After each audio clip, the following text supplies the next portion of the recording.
Bonjour les amis, bienvenue sur DLR TV en direct depuis le musée du Nouveau Monde de La Rochelle, qui est un espace, j'allais dire, d'art contemporain, oui, d'une certaine manière, et vous allez voir pourquoi il accueille en tout cas aujourd'hui un personnage dans le domaine des arts plastiques depuis des années, dans le domaine de l'art tout court, dans le domaine de l'intervention sociale, culturelle, mondiale, c'est Orlan.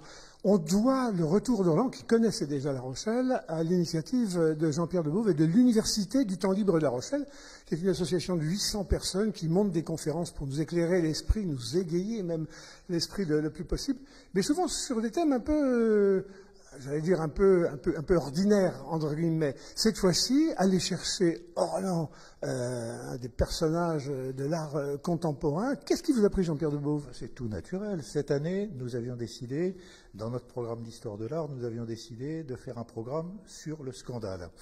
Donc, effectivement, assez naturellement, l'idée est venue d'inviter Orlan, qui a répondu à notre invitation, et j'espère qu'en la rencontrant, notre public et les Rochelais comprendront que c'est pas Orlan le scandale, c'est le regard qu'on porte sur elle, parce que c'est une personne qui, à travers ses pratiques artistiques, pose des questions extrêmement sérieuses. C'est pas le carnaval, c'est une personne qui mérite d'être écoutée, et le scandale, c'est plutôt le regard que les autres portent sur elle. En tout cas, elle n'est pas fermée, elle n'est pas sectaire, elle est ouverte à toute forme d'art, même des choses qui se sont avérées être de l'art et dont on ne le soupçonnait pas. Elle a mis ça dans le domaine de l'art. On va voir un certain nombre d'expériences qu'elle a pu mener depuis 1964. C'est là qu'elle commence. Elle a 17 ans à ce moment-là. C'était il y a 60 ans, et depuis 60 ans, elle mène combat partout au service de la femme d'abord. Elle est forcément donc politique. Et sur l'ensemble des continents, il n'y a pas un musée, un grand musée au monde qui n'a pas la trace d'Orlan. Orlan, bonjour. Bonjour.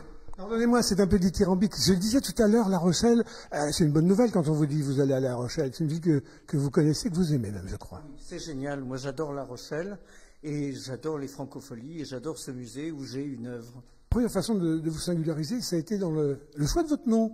Pourquoi votre nom, tout en capitale? Alors pour moi, c'est vraiment très très important que ce nom soit écrit en capitale, parce que je ne veux pas qu'on me fasse rentrer dans les rangs, je ne veux pas qu'on me fasse rentrer dans la ligne. Et écrire mon nom en capitale, c'est une attitude féministe comme l'écriture inclusive, comme toutes les fois où une femme apparaît vraiment et ne disparaît pas, que ce soit dans la page ou dans la société. Chaque fois que vous avez bougé, vous l'avez fait au service de la femme, même quand parfois ça dérangeait, parce que vous alliez loin sur votre corps. Mais votre corps, c'est votre corps, vous le possédez, c'est une œuvre d'art, vous dites, le corps. Chaque fois qu'on fait mal à la femme, ça vous pique. Oui, mais bien sûr, je suis absolument féministe, mais j'aime beaucoup les hommes, mais pas les hommes qui crient, pas les hommes qui battent, pas les hommes qui violent, pas les hommes qui tuent. Les autres, je les aime vraiment beaucoup. Il y a un très beau tableau de Courbet qui s'intitule L'origine du monde. L'origine du monde. Vous l'avez complété. Pour moi, c'est le tableau le plus horrible qui soit. Bien sûr, il est bien peint, mais on a fait vraiment d'une manière littérale ce que l'on fait dans la vie aux femmes. On leur coupe la tête, les bras et les jambes pour qu'il ne reste plus que le ventre et le sexe. Donc moi, j'ai essayé de voir ce qui se passait quand on faisait la même chose à l'autre pendant de l'humanité. Et donc j'ai mis un homme à qui j'ai coupé la tête, les bras et les jambes, et je l'ai intitulé « L'origine de la guerre ». Il y a des trucs à ce propos avec lesquels vous êtes pas d'accord. C'est le fait qu'à un moment, la religion se mette partout. Vous vous dites, moi, j'ai une culture judéo-chrétienne, mais il faut arrêter avec ça. Il faut arrêter avec les religions. Il faut arrêter avec toutes les religions, il faut les éradiquer. Croire en Dieu, c'est une chose, mais tout ce qui tourne autour est absolument abominable. Parce que les religions ont été fabriquées par les hommes, pour maintenir leur pouvoir et le patriarcat et la misogynie. Et en plus, les religions créent des communautés qui croient détenir la vérité et qui se battent les unes contre les autres. Donc ça divise et ça organise la guerre. Années 60, années 70, vous êtes très dans l'Occident. On est 68 est passé, on est très dans l'Europe qu'on construit. Puis soudain, vous vous dites qu'il faudrait aller un petit peu voir ailleurs. Et au-delà de l'Occident, vous dites je vais aller sur les autres continents. Et on commence à entendre parler d'hybridation. Qu'est-ce que c'est que cette époque? Qu'est-ce que c'est que cet épisode? Alors, en fait, on peut diviser mon travail en 3 parties. La première, c'est une attitude, bien sûr, avec une distance critique de ma culture occidentale, judéo-chrétienne. Ensuite, il y a une période charnière avec les opérations chirurgicales où je mets en question la chirurgie esthétique. Et là, effectivement, je remets en jeu mon apparence, mon identité. Et ensuite, je me suis dit, mais vraiment, moi qui ai beaucoup voyagé, dont en Afrique, il faut vraiment prendre du recul et aussi avoir une distance critique par rapport aux autres cultures. Mais il y a beaucoup de cultures que j'admire et à qui j'ai envie de le dire très haut et très fort. Vous avez fait toute une série de masques un temps où vous mêlez à la fois l'esthétique tribale de ces peuples découverts, etc., avec la vôtre. Il y a des collections partout dans le monde. Oui, en fait, je me suis appliqué à travailler avec des référents. Donc souvent, c'est de la sculpture, de la statuaire.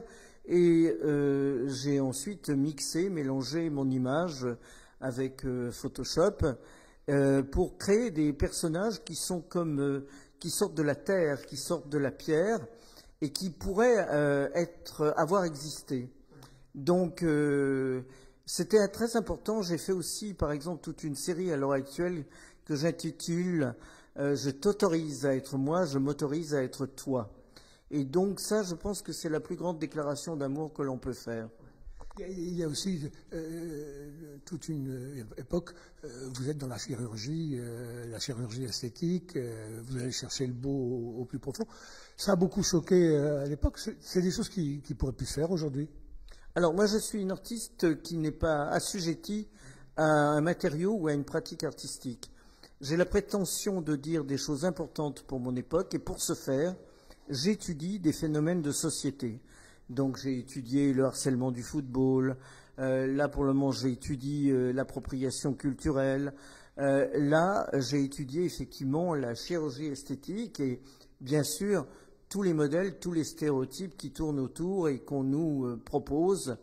Donc voilà, moi j'ai fait des opérations chirurgicales qui étaient à l'encontre de cela et j'ai déréglé la chirurgie en l'utilisant techniquement, mais en même temps en faisant quelque chose de tout à fait différent.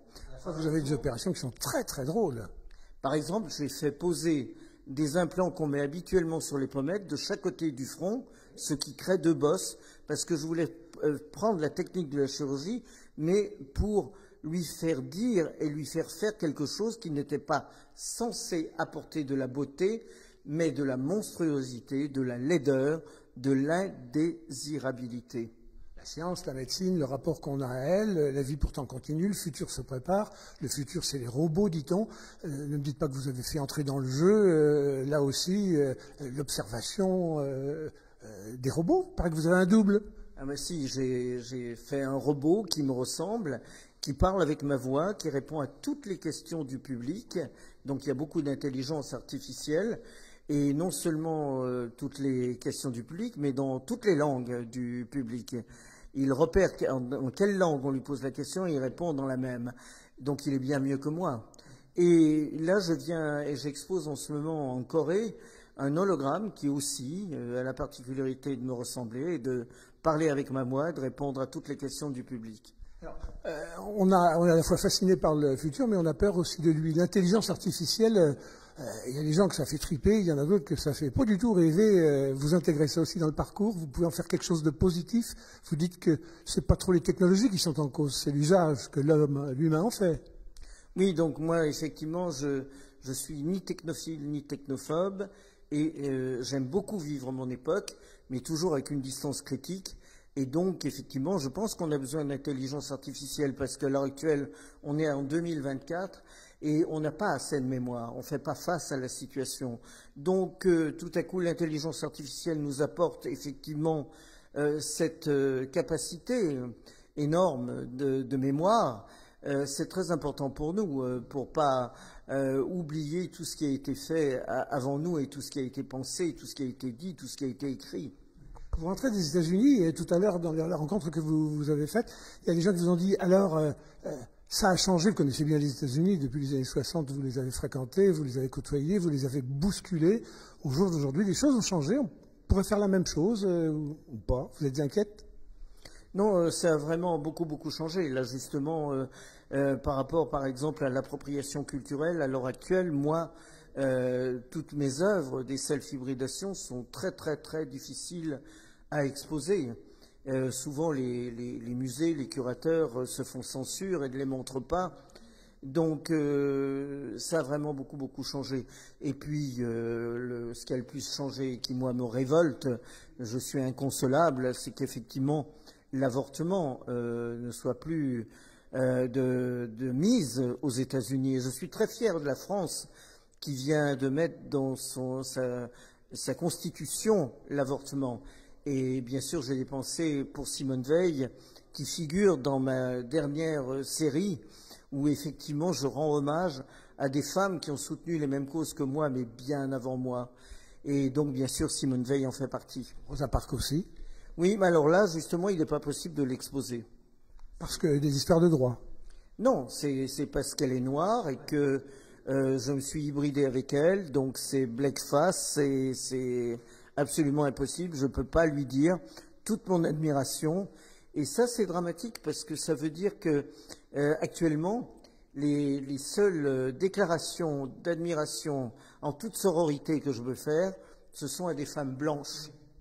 Cette liberté que vous avez eue dans les années 60, 70, tout était permis, surtout quand on avait votre lace et votre culot. Vous avez même conduit à faire un événement au Louvre. Vous allez vous produire devant les toiles à poil, sans poil, c'était le titre de cette expo. Oui, absolument. C'était une performance d'une minute devant une œuvre où effectivement les poils de la femme avaient été rasés, enlevés, estompés, voilà. Donc ça me paraissait vraiment ridicule, donc j'ai fait une performance en fonction de ça. Vous avez aussi une fois, c'est pour l'anecdote, mais pas vraiment, c'était du travail à l'époque, dans la pelle d'un tractopelle au Portugal. Non, c'était en Belgique, mais je l'ai fait aussi au Portugal.